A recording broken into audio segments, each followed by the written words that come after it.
em todos os ambientes que a gente tem, como é fácil pecar. Então, eu sempre acho que eu sempre digo que ele é muito traiçoeiro.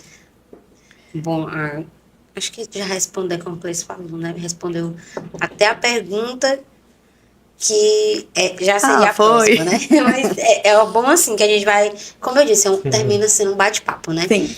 E agora a gente vai para um momento mais de descontração, né? Esse momento do Santo Pode é um momento que a gente fica mais descontraído. Às vezes nem tanto porque os meninos eles pegam bem pesado, sabe? Só lembrando que é eles que fazem as perguntas, não somos nós, tá? Lembrando que a gente tá na quaresma. E aí a gente vai começar o quadro da Escolha Santa. Eu começo? Pode. Né? Pode começar. Aí, ó, tá vendo? Ele vai botar assim pra mim. Vamos lá, Joana. Diário de Santa Faustina ou Tratado da Verdadeira Devoção à Virgem Santíssima? Tratado.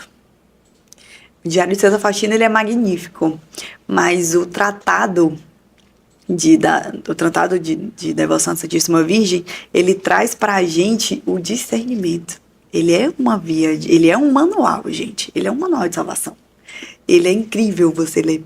E o Diário de Santa Faustina, ele é fantástico. Você vê e você ler todas as experiências que Santa Faustina teve, mas o tratado... Santa Faustina era muito devota de Nossa Senhora. Era apaixonada por Nossa Senhora. E acredito que se fosse ela também escolheria o tratado.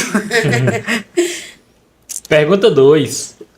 Entregar seus sofrimentos na luta para a salvação de uma alma ou conduzir a salvação de uma alma através da consagração a Nossa Senhora? Eu acho que a salvação de uma alma, né? Eu acho que eu fico com a primeira. Eu acho que eu fico com a primeira opção. Porque a gente nunca... É uma cadeia, né? A gente salva aquela alma e aí a gente é canal de graça para aquela alma, mas a gente sempre acha que ela não fica só. A gente sempre pensa que ela fica só ali, mas não fica. É igual quando na minha turma de consagração, sempre que eu falo assim, gente, todas as vezes que eu olho para vocês, eu vejo a minha consagração presente, eu relembro para o que eu me consagrei. Mas todas as vezes que eu vejo vocês trazendo mais uma pessoa para se consagrar, porque hoje a minha turma atual, inclusive, algumas delas, inclusive, foi pro intermédio de outros consagrados, né? E eu vejo que sempre que eu salvo aquela alma, tudo aquilo que eu tô fazendo, ela vai passar pro outro, e passa pro outro, e passa pro outro. Então é uma cadeia gigante, né? Um telefone com fio de graça. Então eu fico com a primeira. Hoje eles estão bonzinhos, viu? Tá. Geralmente não é muito assim, não, mas hoje eles estão muito bonzinhos com você. A pergunta 3. Levar Deus para as pessoas através da música, como Santa Cecília, ou testemunhar o caminho da salvação através da vida leiga, como Santa Rosa de Lima? Eita! Ou não, né? Tão bonzinhos ou não, né? Um pouquinho, acho que ele sabe como a minha diretora viu hoje. Mas eu fico com a segunda opção, ser leiga. Porque eu ser leiga não quer dizer que eu não posso ser ministro de música. Muito pelo contrário. Sim. Serei uma leiga ministro de música. Então, posso sim ser, graças a Deus. Eu acho que... Eu sei que o meu ministério, ele é uma vida de salvação. Mas a minha vocação, né, esse meu processo, tanto que eu passei aí, entrei em 2022 e comecei meu vocacionado no ano passado, exatamente porque eu queria discernir de fato, né, e ter mais responsabilidade, né, na minha escolha para essa vocação. E eu quero ser leiga e ser ministra de música. E através de meu testemunho lá, toda vez que eu estiver com aquela pertença e estiver cantando, eu estarei ali para também salvar almas. Então, evangelizarei assim, dessa forma. Pois é, e surgiu uma pergunta extra aqui na minha cabeça enquanto eu fazia... Eita! Bora, tá na hora, ainda dá tempo. Porque me marcou muito uma frase da Joana no grupão do EJC de São Pedro que eu participei, que foi ela que palestrou. E as minhas amigas que estavam lá, eu não pude estar porque eu estava numa missão da JC, elas falavam só assim... Ela vai passar o grupão todo dando tapa na cara da gente. E eu, meu Deus do céu, por quê? Por quê? E a menina, não vamos falar muita coisa não, mas é tapa na cara. E Não, foi? mas essa frase que ela disse, a gente tá usando no nosso meio ali, na convivência da galera. Eu disse, esse aqui foi a fulana de tal que falou, não foi eu que falei não. Mas a pergunta é, essa é só sim ou não? Depois de se confessar, é uma boa hora pra morrer?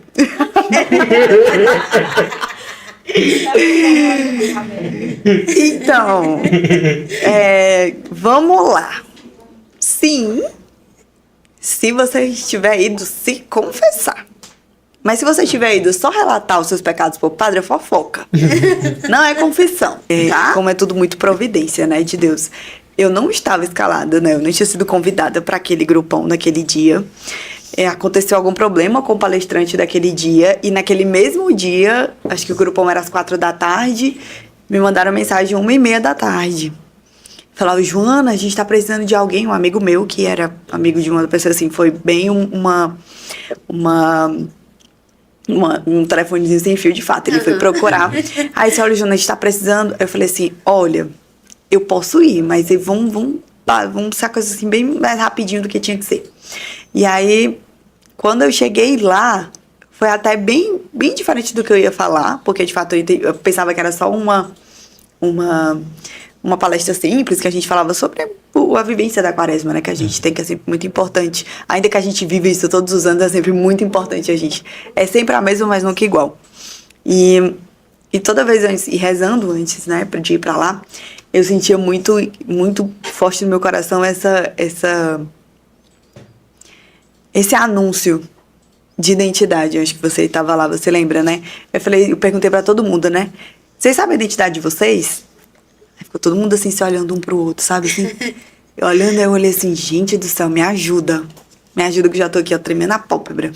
Não acredito. Vocês já se confessaram? Já. Quando? Mês passado.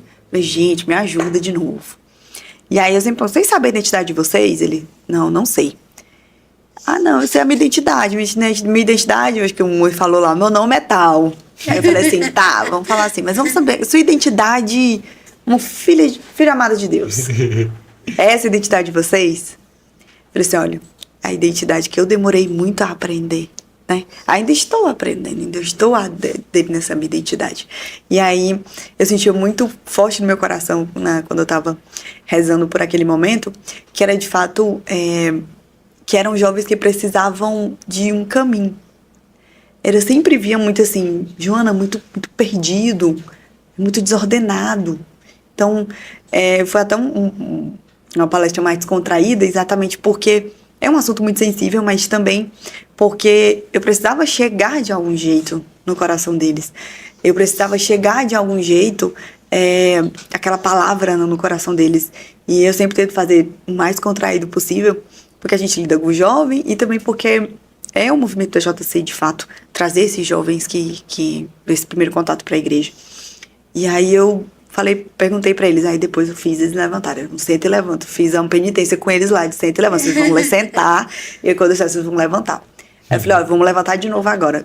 Vamos falar, aí fala o nome de vocês, sou filha amada de Deus. A partir de agora, essa é a identidade de vocês. É a identidade primária. Antes de RG, de CPF, essa é a identidade primária de vocês. E aí eu recebi até uma mensagem de uma jovem de lá, né, falando, Joana, eu nunca tinha parado para pensar que eu poderia ser filha amada de Deus. Falei, mas você é filha amada de Deus. E talvez o pecado que não te permita entender isso. É o pecado que não te permita compreender isso.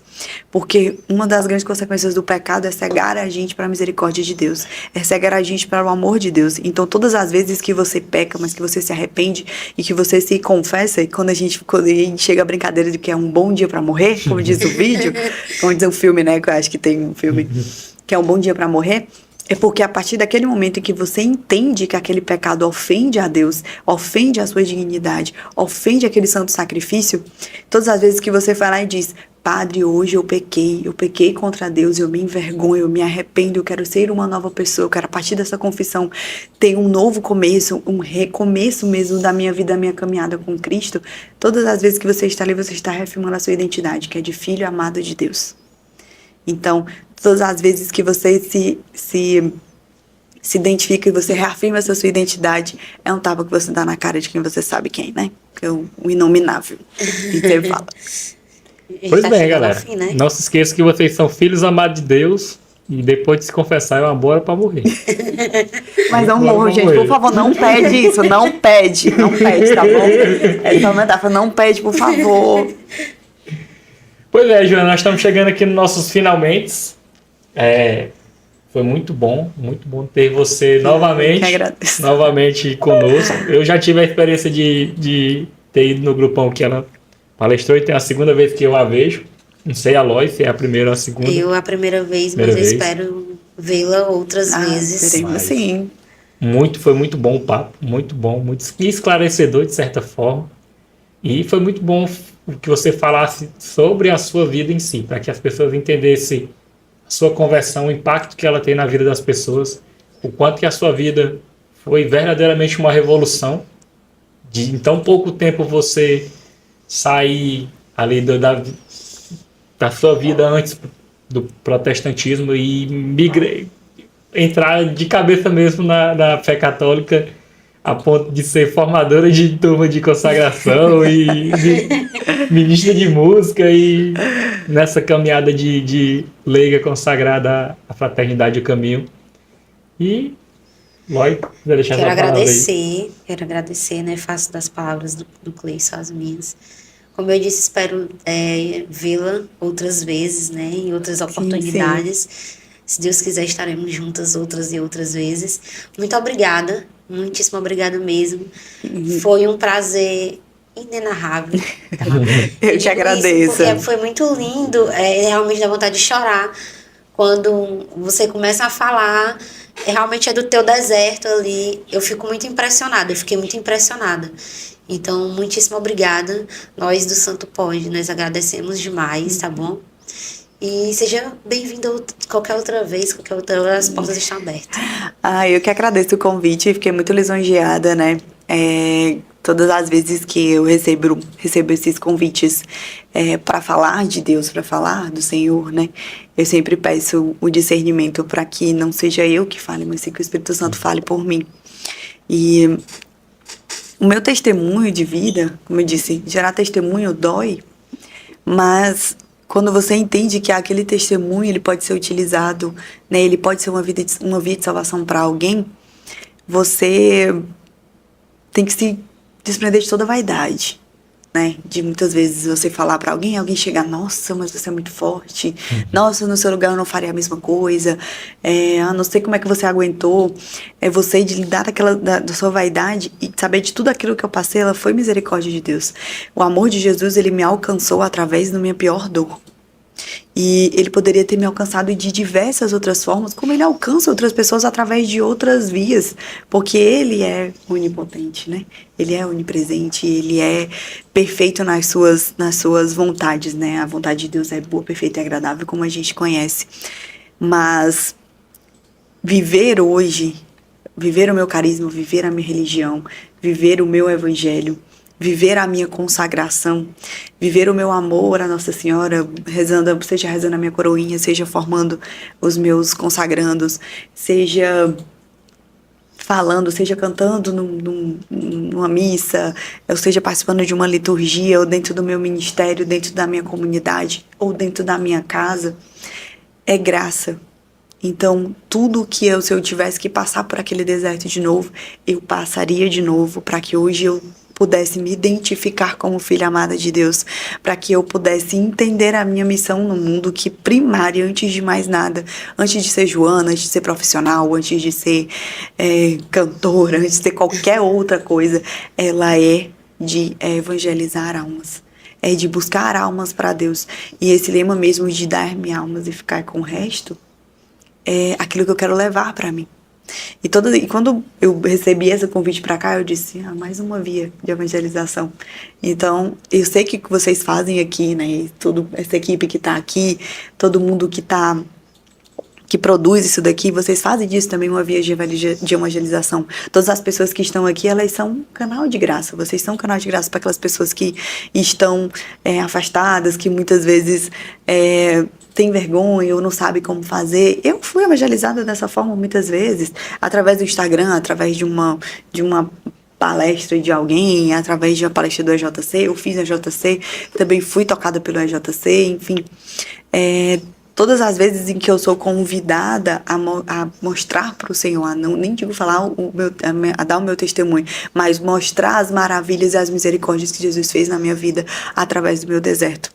Então, eu agradeço. Espero que a gente tenha outras oportunidades, sim, de nos vermos, seja no EJC, seja no Resgata-me, seja nas missas da vida que a gente precisa, mas que nessa quaresma a gente possa fazer esse momento de conversão, de auto-reflexão, de reflexão não só do Evangelho, mas também reflexão da vida que a gente está levando, das decisões que nós estamos tomando, dos ambientes em que nós estamos nos permitindo a ficar, sobre as decisões das outras pessoas, como a gente está se portando, como a gente está influenciando na vida de outra pessoa e, principalmente, como eu serei canal de graça na vida de outras pessoas através disso? Seja através da confissão, através da Eucaristia, através da sua igreja doméstica, mas que nós possamos fazer dessa quaresma um recomeço. É o que eu desejo para nós, uma santa quaresma para a gente, e que a gente possa comemorar mais uma ressurreição aí de Cristo renovados.